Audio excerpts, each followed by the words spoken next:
Assalamu alaikum masu sauraro, kuna tare da ni a cikin gidan TV ina mai suna Salma Official.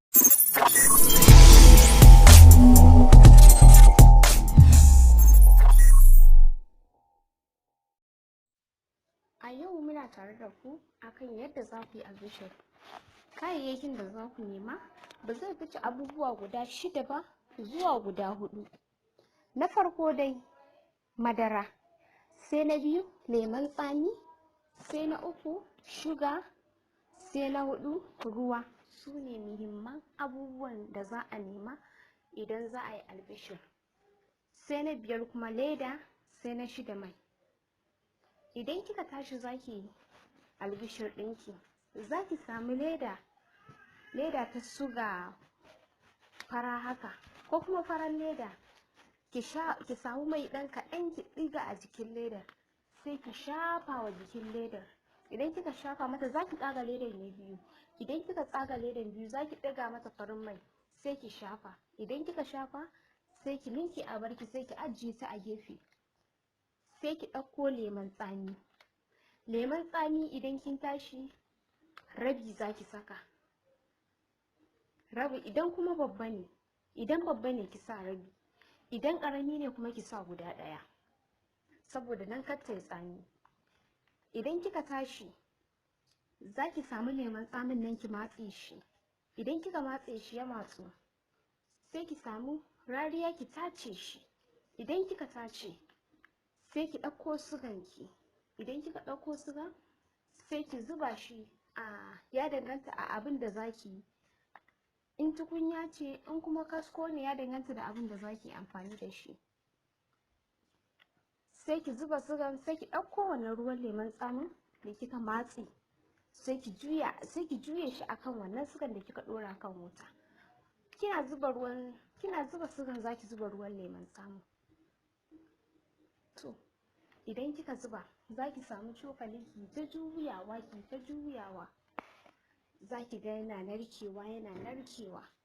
Kar ki sa ruwa da yawa, saboda idan kika sa ruwa da yawa zai daɗe miki kafin ya dahu suga.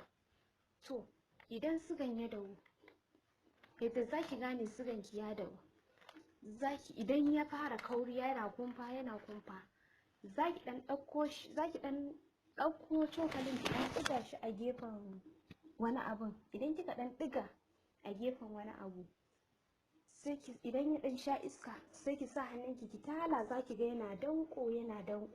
To in dai kika ga yayi haka, to sugan ki ya dahu. Sai ki ɗauko wannan madara. Idan kika ɗauko wannan madara sai ki juya, sai ki zuba a ciki, ki ta juyawa har sai yayi kauri kamar za ki tuwo.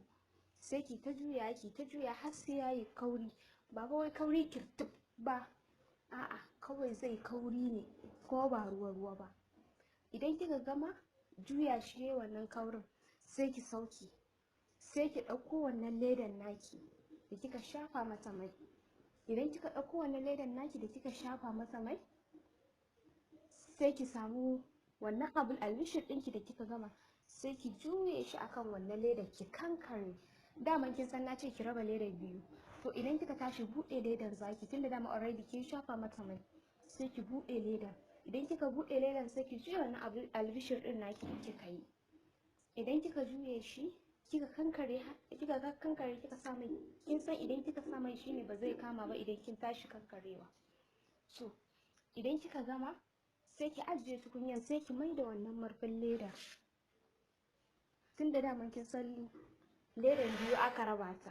To sai ki ɗauko wannan leda ɗaya ɓarin da kika maida shi gefe, sai ki shimfiɗa akan albishir ɗin. Kin ga a matsayin kin rufe shi kenan. Sai ki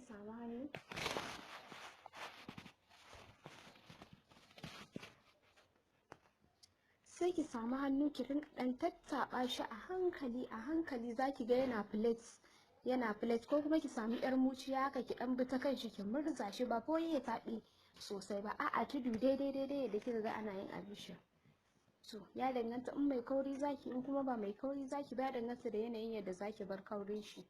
To daga nan in kin gama sai ki je ki ajiye shi, ki bari ya haɗe jikin shi yayi sanyi. Idan yayi sanyi sai ki samu ki ɗauko wuƙa wuƙarki mai kyau, sai ki zauna ki yayyanka shi yadda kike so. Idan kika yanka shi, idan kika gama yankawa, daman na ce muku madara gwangwani 2, to idan kika tashi gwangwani 1.5 za ki sa idan kin tashi yi. Ita kuma wannan rabin, wannan albishir ɗin da kika gama yayyankawa, shi za ki juye mata wannan rabin gwangwanin a kai. Da ragowar da kika tashi idan kina juyawa, idan kika zo kika zuba suga kina juyawa, dole wata za ta yi ragowa, to haka za ki haɗa gaba ɗaya, sai ki barbaɗa shi kan albishir ɗinki. Shine za ki ga albishir ɗin ya tashi da madara jiki kuma ya harhaɗe. Wannan madarar ita ce za ta sa shi ba za ki ga ya harhaɗe ya cunkushe da ɗan uwansa ba. In ma kika ga kin saka rabin madarar ba ta sha jikin shi ba, za ki iya samun wata ki ƙara, don ya danganta da yadda kika albishir ɗin. Mai bi in kika yi shi da ruwa zai sha miki madara sosai, to amma idan kika yi shi da ɗan kauri gaskiya bai fiye shan madara sosai ba. Na gode, sai an jima, sai mun sake kasancewa da ku a cikin sabon shirinmu. Kar ku manta da suke sababbin shigowa a cikin wannan TV namu, da su danna mana subscribe, sannan su danna ƙararrawa, su danna like domin jin sabon shirinmu da zarar mun ɗauka. Ku danna subscribe sannan ku danna ƙararrawa domin jin sabon shirinmu da zarar mun